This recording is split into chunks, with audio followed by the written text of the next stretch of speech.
We got compost, tillers, bean poles. Oh yeah, and thanks to Living Traditions Family Farm, I'm going to be putting down some of that weed cloth, and I'm going to put that in as my walkways, all because of you guys. So, all right, here we go.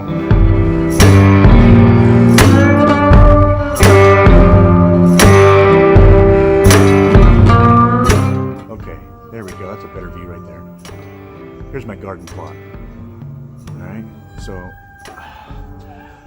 I got to pull all those weeds. I got to move some stuff around. I got to reorganize my wood pile right here, and then I'm going to show you guys some neat tricks when it comes to bean poles, bean trellises, whatnot. I got a neat little hack for that. And then over there in the corner, you see my tiller. It's a neat little job that I picked up from Home Depot, and I'm going to talk about that. And we're going to talk about some compost today. Here's my compost bin. All right, I got all the trash. Got the wood piles all organized and neat. I got my cell phone antenna that I'm going to be taking with me to Idaho. Stay tuned for that one. That's coming up here in a couple months. In July, I might go to install that thing. Got my garden all cleaned up. Got all the trash out of it. Got my tomato hoops and all that stuff pulled out, and I'm going to pull out some of these weeds and get that stuff thrown away. And then the next trip is going to be to Armstrong Nursery, and we're going to pick up some starts. So that's the next step. So I'm going to show you guys something here. Now we're going to talk about this bean pole here.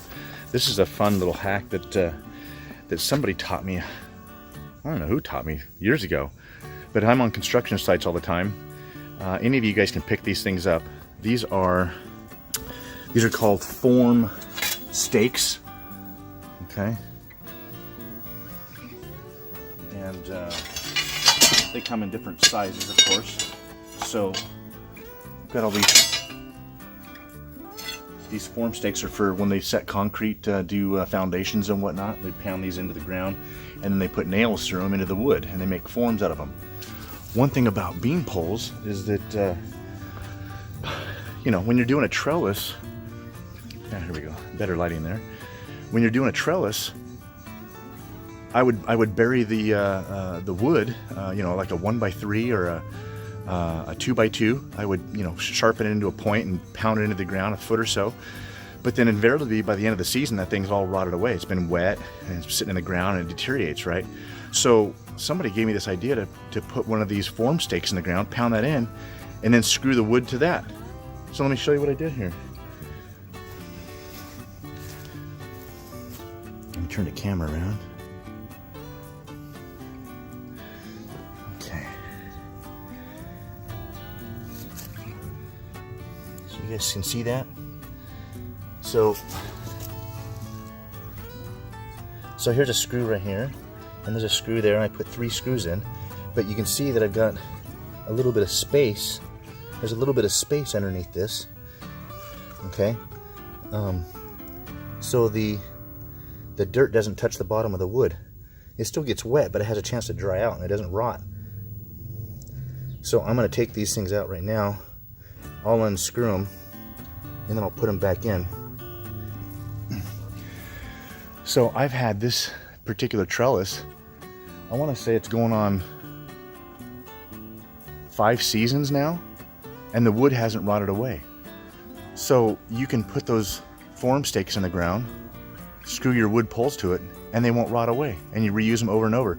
I actually leave the string up. I haven't replaced the string for the last 3 seasons, I think.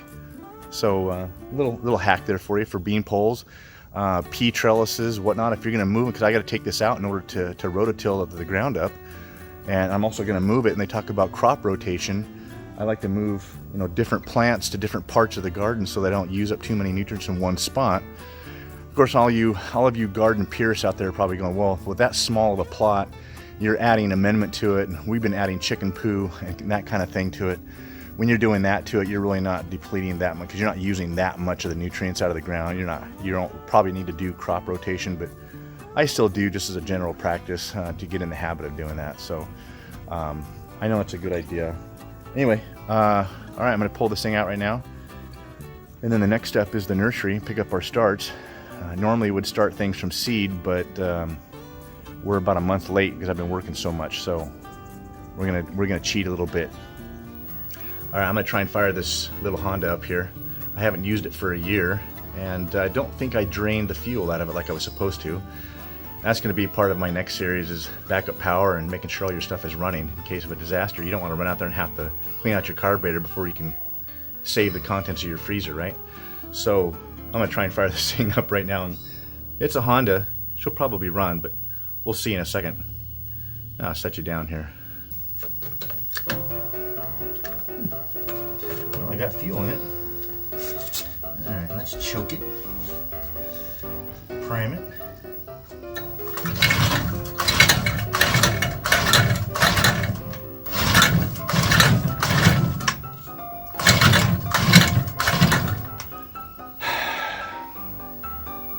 That's what I was afraid of.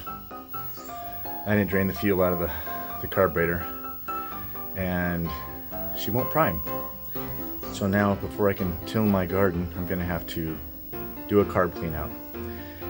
All right, tag along, guys.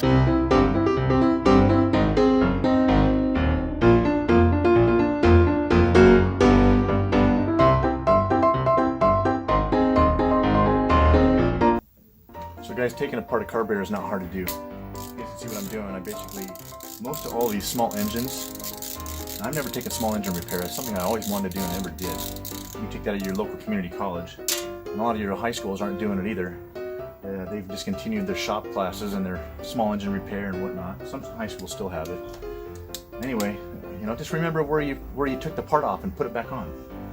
So most of these small engines, the carburetor is right behind the air cleaner. You take the air cleaner off and it exposes the carburetor. Take the carburetor out, and you can usually clean it up pretty easily. It doesn't take much.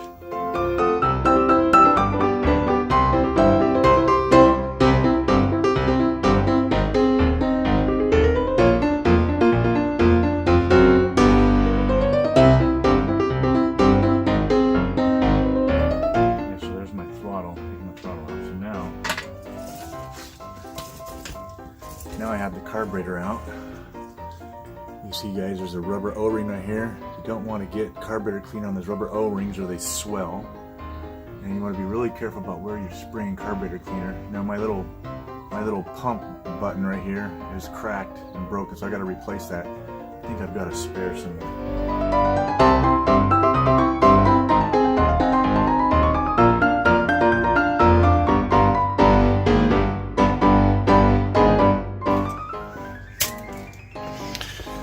So here's a neat little, this is one of those kits, K&N filter cleaner, and I've got one of these little foam filters right here. So I'm going to spray this down and clean it, and while I'm doing the rest of this, putting this thing together, this thing will get a chance to dry. So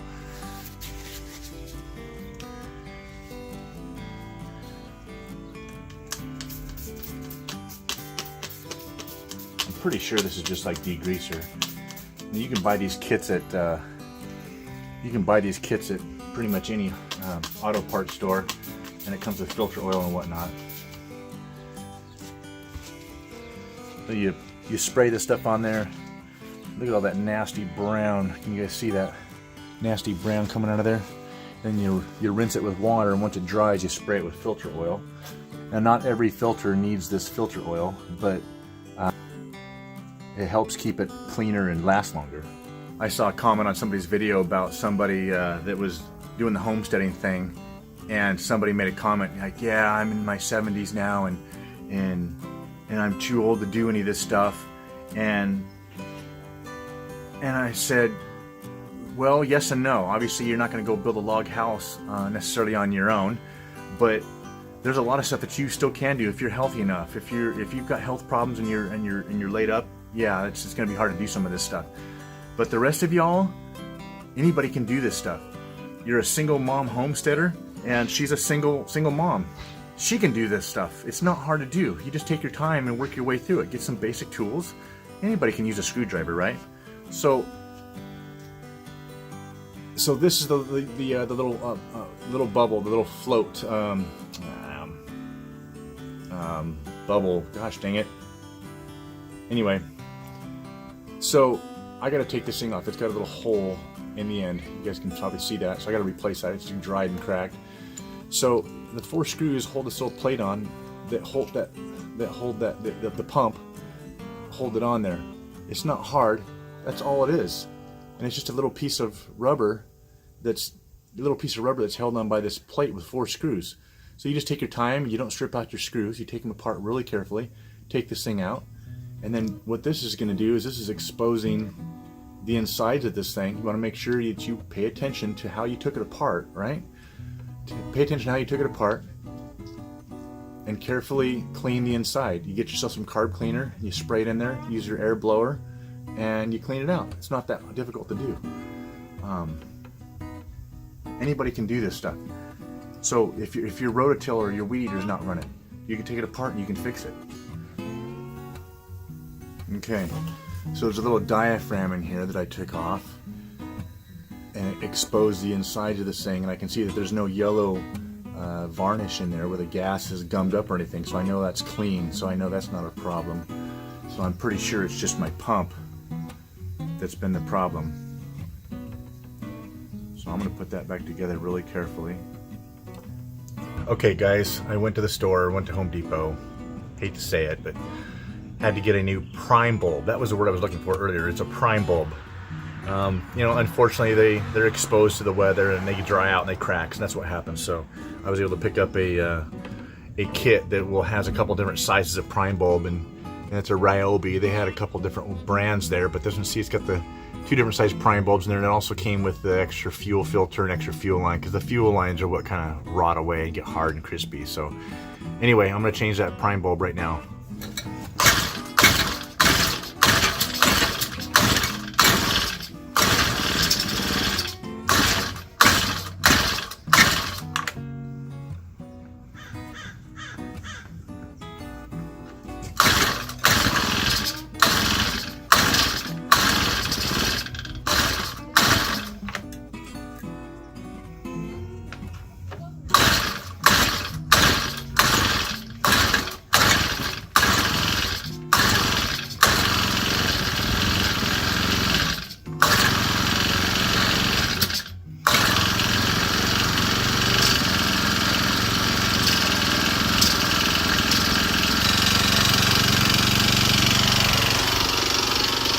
Okay, moral of the story, make sure you read the instructions and don't overfill an overhead cam engine.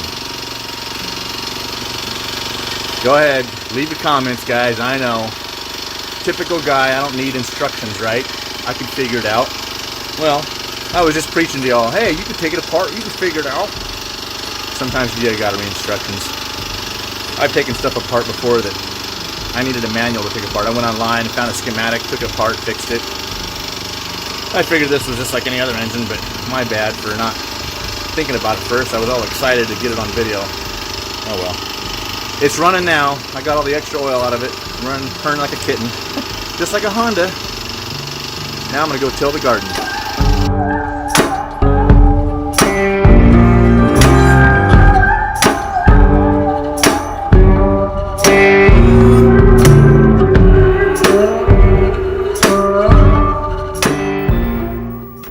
Okay, take 2. Hate it when you're trying to do video and you have to burp. It just interrupts your whole train of thought. Hate that. Of course, none of you guys out there ever dealt with that, right? All right, take 2.